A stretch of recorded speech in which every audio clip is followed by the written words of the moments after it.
नमस्कार friend, BPSC academy YouTube channel में मैं आप लोगों का स्वागत करता हूं। आज हम फिर एक नए टॉपिक के साथ आए हैं और आज हमारा जो बात करने का विषय है फ्रेंड वो यह रहेगा कि हम हिस्ट्री के लिए एनसीईआरटी के किस बुक को फॉलो करेंगे। मैं यहाँ पर सिर्फ आप लोगों को 3 बुक बताऊंगा और यह 3 बुक आप लोगों के हिस्ट्री के लिए पूरी तरह से सफिशियंट होगा।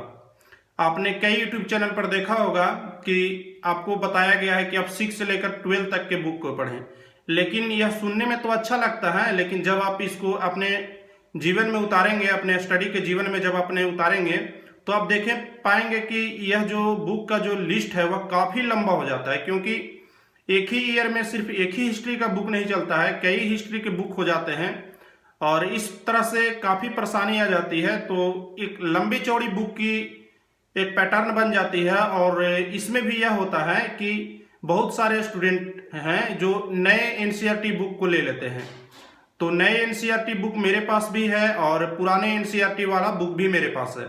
तो नए एनसीईआरटी में क्या प्रॉब्लम है कि नए एनसीईआरटी का जो बुक है उसमें जो लैंग्वेज है थोड़ा पेचीदा है, और पेचीदा इस कारण हो गया है क्योंकि उसको ज़्यादा सरल बनाने के चक्कर में वह ज़्यादा पेचीदा हो गया है। जैसा कि आप 11-12 के जो न्यू एनसीईआरटी का बुक है अगर आप उसको देखेंगे तो उसमें कई ऐसे सिलेबस हैं जो कि आपके एग्जाम के पॉइंट ऑफ व्यू से उपयोगी नहीं है। आपके सिविल सेवा के जब आप तैयारी करते हैं तो उसके लिए वह उपयोगी नहीं है। जैसे कि रोमन साम्राज्य या और भी कई टॉपिक ऐसे हैं जो आपको सिर्फ और सिर्फ एक टाइम वेस्ट करने के मतलब टाइम आपका बर्बाद हो जाएगा।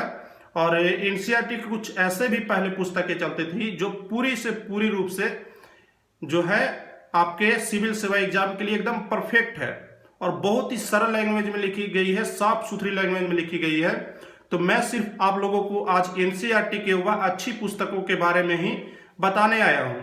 तो आज आप लोगों का विषय यही रहेगा, तो पूरे वीडियो को देखिए और समय निकाल कर देखिए। हो सकता है वीडियो लंबी हो जाए, लेकिन मेरे द्वारा जो दी गई जानकारी है वो बिल्कुल सटीक रहेगी, क्योंकि मेरे पास दोनों बुक हैं, मैं दोनों बुक का अध्ययन कर रहा हूं प्रॉपर रूप से।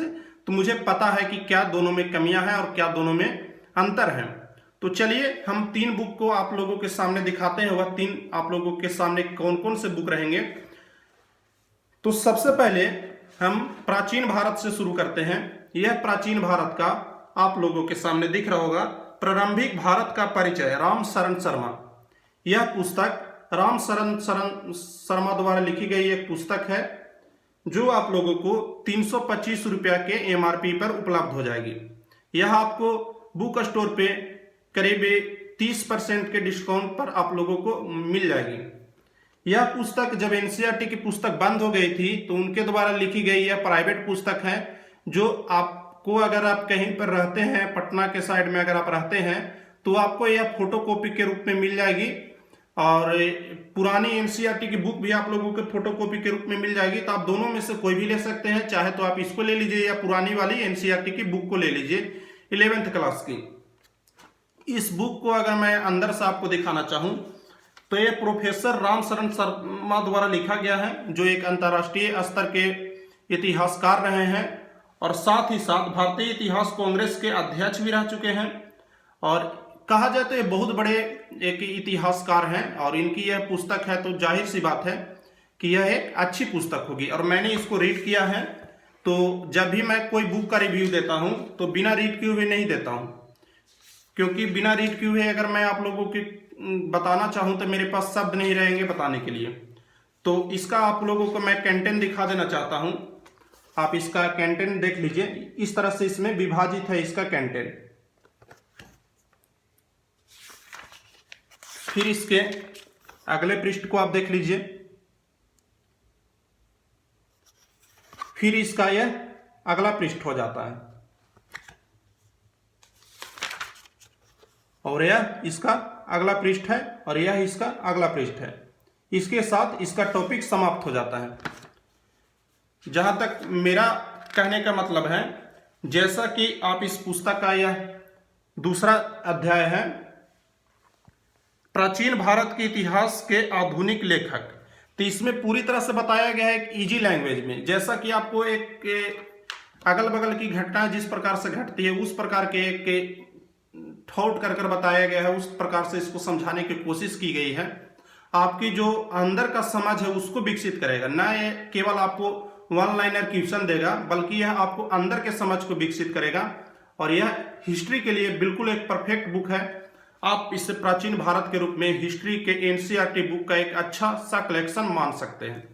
उसके बाद आते हैं मध्यकालीन भारत का, और मध्यकालीन भारत में हमारे पास यह पुस्तक है, मध्यकालीन भारत राजनीतिक, समाज और संस्कृति 8वीं से 17वीं शताब्दी तक। और यह जो पुस्तक है सतीश चंद्र द्वारा लिखा गया है।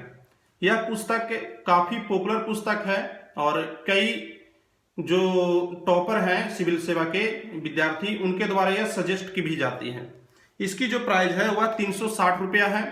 सेम इसमें भी आप लोगों को 20 से 30% का डिस्काउंट मिल जाएगा। और यह है ओरिएंट पब्लिकेशन द्वारा पब्लिश किया गया है। अगर आप मध्यकालीन भारत की इस पुस्तक के जगह आप एनसीईआरटी की पुस्तक भी लेते हैं तो बिल्कुल सही है, दोनों में कंटेंट समान है। आप कोई भी पुस्तक ले सकते हैं, लेकिन आपको एनसीईआरटी की पुस्तक में जो लेनी है वह आपकी जो होनी चाहिए वह 11th क्लास की पुरानी वाली एनसीईआरटी होनी चाहिए, जिसके लेखक सतीश चंद्र हो। बिना सतीश चंद्र के लेखक के आपको नहीं लेना है एनसीईआरटी का बुक। जब भी लीजिए तो पुरानी वाली एनसीईआरटी लीजिए। चलिए आप लोगों को सामने मैं यहां पर दिखा दे रहा हूं इसके अंदर का कंटेंट। तो यह इसका पहला पृष्ठ है, यह इसका दूसरा पृष्ठ है, और यह यहां से इसका विषय क्रम स्टार्ट हो जाता है। मैं इसके विषय क्रम को आप लोगों के सामने इसी तरह से आगे बढ़ाकर दिखाते जाऊंगा। आप इसको चाहें तो स्क्रीनशॉट भी ले सकते हैं।